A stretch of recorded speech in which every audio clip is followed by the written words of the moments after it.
Welcome to our channel. Today we how to enable VPN protection with NordVPN on Android, beginner guide step by step clearly.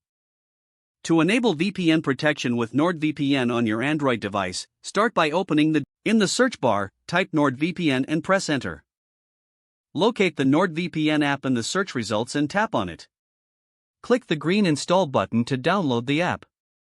Once the installation is complete, tap open to launch NordVPN. If you already have an account, select Login and enter your credentials. If you are a new user, tap on Sign Up to create a new account. Choose a subscription plan that suits your needs and complete the sign-up process. After logging in, you will see the main interface of the NordVPN app. To connect to a VPN server, tap the large power button in the center of the screen. NordVPN will automatically select the best server for your location. If you wish to choose a specific server, tap on the server option.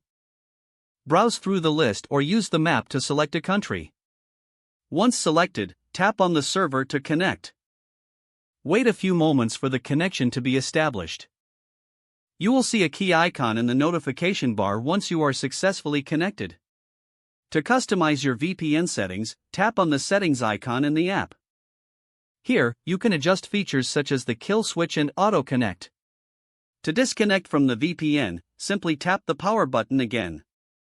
NordVPN will confirm that you have been disconnected from the server. Now you can enjoy secure browsing and online privacy on your Android device.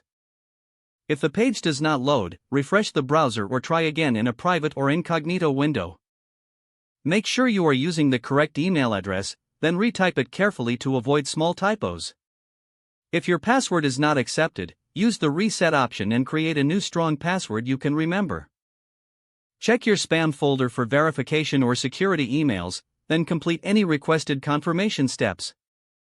Enable two-factor authentication if available to improve account security and reduce unauthorized access risk. After signing in, review your profile details so your contact information and settings are accurate and current. If you see an error message, note it down and try again after restarting your device and internet connection. Log out when you finish, especially on shared devices, to keep your account and payment information secure. Don't forget to like this video and subscribe to our channel for more step-by-step tech guides.